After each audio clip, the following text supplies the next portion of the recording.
ہمیں تو نے دعوت میں بلایا اور خود آرام سے سو گیا. اٹھ جا اللہ کا نام لے کر کے. اتنا کہنا تھا فقیر کا کہ یوسف مصری چارپائی پہ اٹھ کر کے بیٹھ جاتا ہے. اب ایک بھائی بھی خاموش نہیں رہے گا. یوسف مصری اٹھ کر کے بیٹھ گیا, قدموں پہ گر کے کہتا ہے آپ کون ہے جو میری مدد کر رہے ہیں, آپ کون ہے جو میرے کام آ رہے ہیں. اولاد نے اپنے باپ کو زندہ دیکھا, بیوی نے اپنے شوہر کو زندہ دیکھا, خاندان والوں نے اپنے عزیز کو زندہ دیکھا. تو فقیر کے قدموں پہ یوسف مصری نے گر کے کہا آپ اپنا نام تو بتا دیجئے. تو آنے والے فقیر نے کہا تھا ارے جس غوث کے نام کی محفل کو تو نے سجایا ہے وہ بغداد کا غوث اعظم میں ہی تو ہوں, وہ عبد القادر جیلانی میں ہی تو ہوں. یہ ادائے دستگیری کوئی میرے دل سے پوچھے, یہ ادائے دستگیری کوئی میرے دل سے پوچھے. وہی آ گئے مدد کو میں نے جب جہاں پکارا. سرکار غوث اعظم نظر کرم خدا را میرا خالی کاسا بھر دو, میں فقیر ہوں تمہارا اور یہ تیرا کرم ہے یا غوث جو بنا لیا ہے اپنا. کہاں مجھ سے یہ کمینہ, کہاں سلسلہ تمہارا. سبحان اللہ سبحان اللہ. غوث اعظم کے نام کی محفل ہے, یہ غوث اعظم کے ذکر کی محفل ہے. حضرات غوث اعظم رضی اللہ تعالیٰ عنہ کے نام کی محفل کو جس نے سجایا اللہ تعالیٰ نے اس کے گھر کو خیر و برکت سے بھر دیا.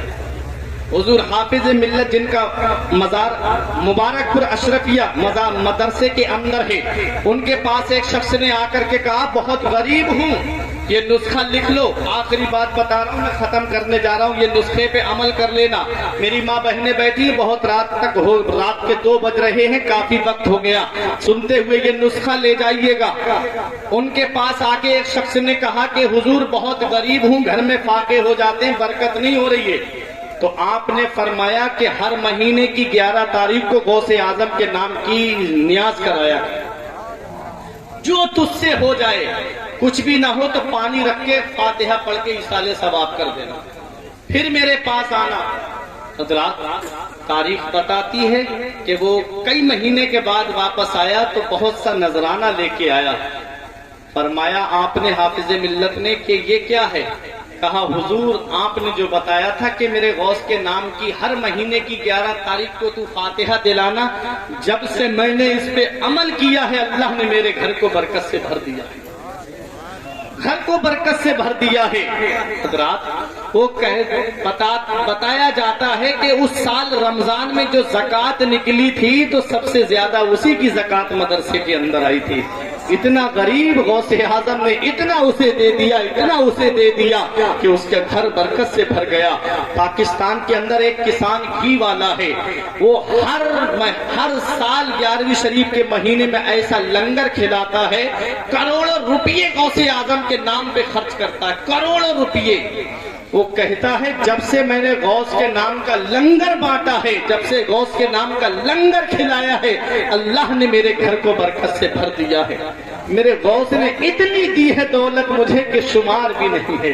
وہی رمضان کے مہینے میں عشاء کی نماز یعنی تراویح کے بعد میں سحری تک بہترین کھانے کا انتظام کرتا ہے تاکہ لوگ دن میں روزہ رکھیں. حضرات وہ کہتا ہے جب سے میں نے یہ طریقہ اپنایا ہے اللہ تعالیٰ نے میرے گھر کو برکت سے بھر دیا ہے. تو میرے غوث کے نام پہ خرچ کرنے سے کم نہیں ہوتا ہے, اللہ تعالیٰ اور اس میں برکت دے دیتا ہے. ولی کے در سے دلوں کو سرور ملتا ہے, ولی کے قرب سے قرب حضور ملتا ہے. ولی کے در پہ دلوں کو نثار کرو, ولی سے عشق کا بدلہ ضرور ملتا ہے, ولی سے عشق کا بدلہ ضرور ملتا ہے. یہ غوث اعظم ہے. حضرات اب ایک بات سن لیں, نصیحت کی بات ہے اور اس پہ عمل کریں.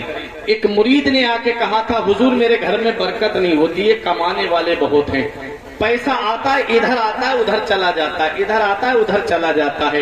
میرے غوث نے فرمایا جا اپنے دروازے پہ ایک پردہ ٹانگ لینا. وہ اپنے دروازے پہ ایک پردہ ٹانگ لیتا ہے.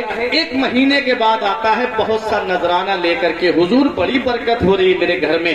آپ نے فرمایا پھر کہا یہ نذرانہ قبول کر لیجیے. آپ نے فرمایا اسے غریبوں میں بانٹ دے.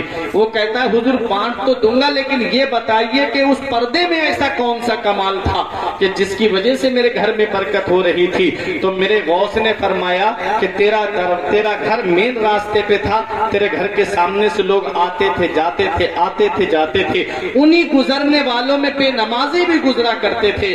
میرے غوث نے فرمایا بے نمازی کی نظر جب تیرے گھر کے دروازے پہ پڑ جاتی تھی تو اللہ تعالیٰ نے اس کی نحوست کی وجہ سے تیرے گھر کی برکت کو ختم کر دیا۔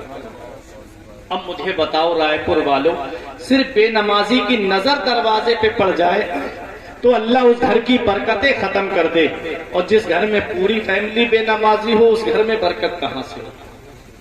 جس گھر میں سورج کی لائٹ صبح کو اٹھائے اس گھر میں برکت کہاں سے ہوگی؟ اس لیے نماز کی پابندی کرو، اللہ برکت گھر میں نازل فرمائے گا۔ کیونکہ ایک دن میرے آقا حضرت فاطمہ کے گھر پہ تشریف لائے، برابر میں کمرہ تھا حضرت فاطمہ کا میرے آقا کے حجرہ مبارک سے، تو فجر کے بعد تھوڑی دیر کے لیے لیٹ گئی حضرت فاطمہ، تو نبی نے پیر کا انگوٹھا پکڑ کر کے ہلایا، ارشاد فرمایا فاطمہ فجر کی نماز کے بعد نہ سویا کرو، اس وقت اللہ تعالیٰ روزی تقسیم کرواتا ہے۔ فجر کی نماز کے بعد روزی تقسیم ہوتی ہے۔ اب مجھے بتاؤ جو فیملی دن کے 8-9 بجے سو کر کے اٹھتی ہو، جسے سورج کی لائٹ اٹھاتی ہو، اس گھر میں برکت کہاں سے ہوگی؟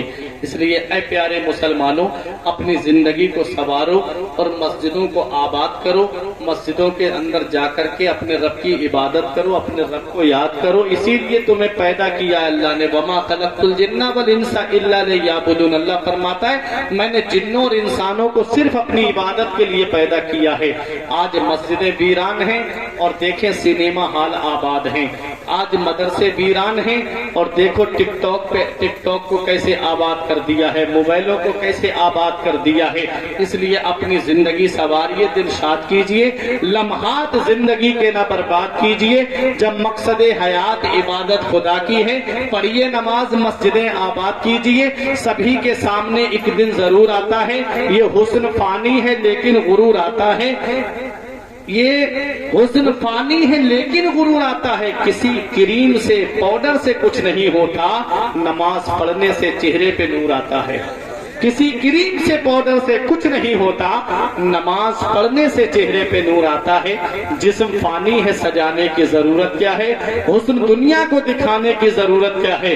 ایسے اعمال کرو کہ روح سے خوشبو آئے، عطر کپڑوں پہ لگانے کی ضرورت کیا ہے؟ الا بذکر اللہ تطمئن القلوب، دلوں کو چین ملتا ہے تو اللہ کے ذکر سے ملتا ہے، دلوں کو آرام ملتا ہے تو اللہ کے ذکر سے ملتا ہے۔ غوث اعظم نے اللہ کا ذکر کیا، اللہ کے ذکر کو کیا، اللہ تعالیٰ نے غوث اعظم کا نام پوری دنیا میں پہنچا دیا۔ نہ دولت سے، نہ دنیا سے، نہ گھر آباد کرنے سے، تسلی دل کو ملتی ہے خدا کو یاد کرنے سے۔ جہاں سے میں نے تقریر شروع کی وہیں پر لا کر کے میں نے ختم کر دی۔